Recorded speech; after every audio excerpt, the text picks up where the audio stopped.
নমস্কাৰ বন্ধু বান্ধৱীসকল, আজি আপোনালোকৰ কাৰণে ডিষ্ট্ৰিক্ট কমিশ্যনাৰ অফিচৰ এটা বিশেষ বিজ্ঞাপন লৈ আপোনালোকৰ ওচৰলৈ আহিছোঁ। এই বিজ্ঞাপনটো ডিষ্ট্ৰিক্ট কমিশ্যনাৰ অফিচৰ পৰা আহিছে। কোন ডিষ্ট্ৰিক্টৰ পৰা আহিছে আপোনালোকে চাব, ইয়াতে মই আপোনালোকক জনাম।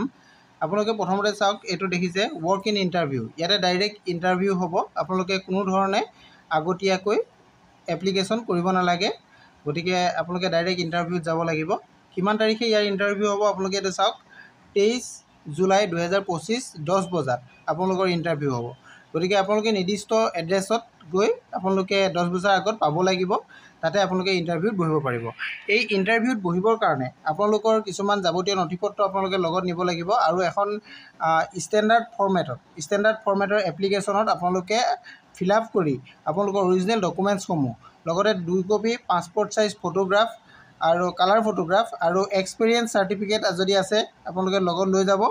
আৰু যিখিনি ডকুমেণ্টছ নিব, ডকুমেণ্টছৰ আপোনালোকৰ অৰিজিনেলটো নিয়াৰ উপৰিও আপোনালোকে এটা ফটোষ্টেট কপি নিব। তাত আপোনালোকে চেল্ফ এটেষ্টেড কপি কৰি লৈ যাব। গতিকে এইখিনি কথা আপোনালোকে গম পালে। আৰু ইয়াৰ কাৰণে বয়সটো আপোনালোকৰ 21 বছৰ হ'ব লাগিব। কিন্তু 1/1/2025লৈকে আপোনালোকৰ 21 ইয়াৰ্ছ হ'ব লাগিব। আৰু এই বিজ্ঞাপনটো আহিছে ডিষ্ট্ৰিক্ট কমিশ্যনাৰ ওদালগুৰিৰ পৰা। গতিকে আপোনালোকে এইখিনি কথা জানিলে। এতিয়া আমি আহোঁ পদসমূহৰ কাৰণে। পদসমূহ আপোনালোকে ইয়াতে চাব।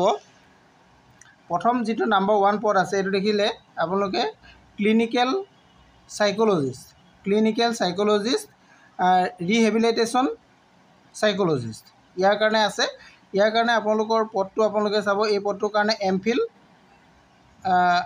এমফিল বিচৰা হৈছে ক্লিনিকেল চাইক'লজি। আৰু নেক্সট আছে আপোনালোকৰ প্ৰফেচনেল ডিপ্ল'মা বিচৰা হৈছে ইয়াতে ইন ক্লিনিকেল চাইক'লজিৰ আপোনালোকৰ ডিপ্ল'মা বিচৰা হৈছে। এইকেইটা আপোনালোকৰ কোৱালিফিকেশ্যন ইয়াতে বিচৰা হৈছে। আৰু ইয়াৰ কাৰণে পদ আছে এটা। ইয়াৰে দৰমহাটো আপোনালোকে চাওক 24,600 টকা দিয়া হ'ব। 2 নম্বৰতে আছে আমাৰ যিটো পদ, এই পদটো আপোনালোকে চাওক ছিনিয়ৰ চাইক'লজিষ্টেই হয়, ছিনিয়ৰ চাইক'লজিষ্টৰ। আৰু এইটোৰ কাৰণে আপোনালোকৰ BPT বিচৰা হৈছে কোৱালিফিকেশ্যন। ইয়াৰো এটা পদ আছে 24,600 টকা ইয়াতে দৰমহাটো দিয়া হ'ব।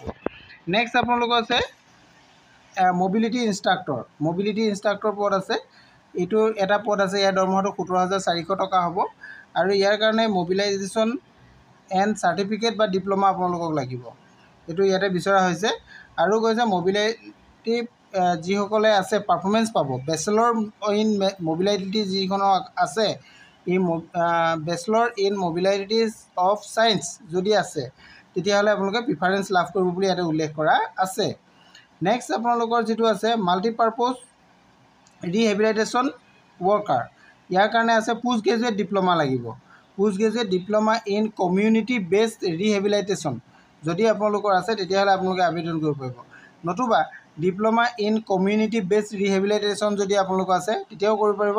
কমিউনিটি বেছড ইনিচিয়েটিভ ডেভেলপমেণ্ট যদি আপোনালোকৰ আছে, এইকেইটা যদি কোৱালিফিকেশ্যন আছে, তেনেহ'লে আপোনালোকে এই পদটোৰ কাৰণে আবেদন কৰিব পাৰিব। ইয়াৰ দৰমহাটো 17,400 টকা ইয়াৰে এটা পদ আছে। আৰু নেক্সট যিটো পদ আছে একাউণ্ট কাম ক্লাৰ্ক কাম ষ্ট'ৰ কিপাৰ, 5 নম্বৰ যিটো পদ, ইয়াৰ কাৰণে BCom বিচৰা হৈছে। BCom বা SAS উইথ 2 year এক্সপিৰিয়েঞ্চ এইটো বিচৰা হৈছে। আৰু ইয়াৰ পদ আছে এটা, দৰমহাটো 17,400 টকা। নেক্সট আপোনালোকৰ 6 নম্বৰ যিটো পদ আছে ভকেচনেল কাউন্সিলৰ কাম কম্পিউটাৰ এছিষ্টেণ্ট। আপোনালোকে এই পদটো গম পালে, কম্পিউটাৰ এছিষ্টেণ্টৰ পদ আছে। ইয়াৰ কাৰণে আপোনালোকৰ কি লাগিব বুলি কৈছে, ডিপ্ল'মা ইন ভকেচনেল ৰিহেবিলিটেশ্যন আপোনালোকৰ ডিপ্ল'মা লাগিব। নতুবা advance diploma in child guidelines and কাউন্সেলিঙৰ কাৰণে যদি আছে তেতিয়াও হ'ব। বা বেচেলৰ অফ ৰিহেবিলিটেশ্যন ছায়েন্স আছে যদি আছে, তেতিয়াও আপোনালোকে আবেদন কৰিব পাৰিব।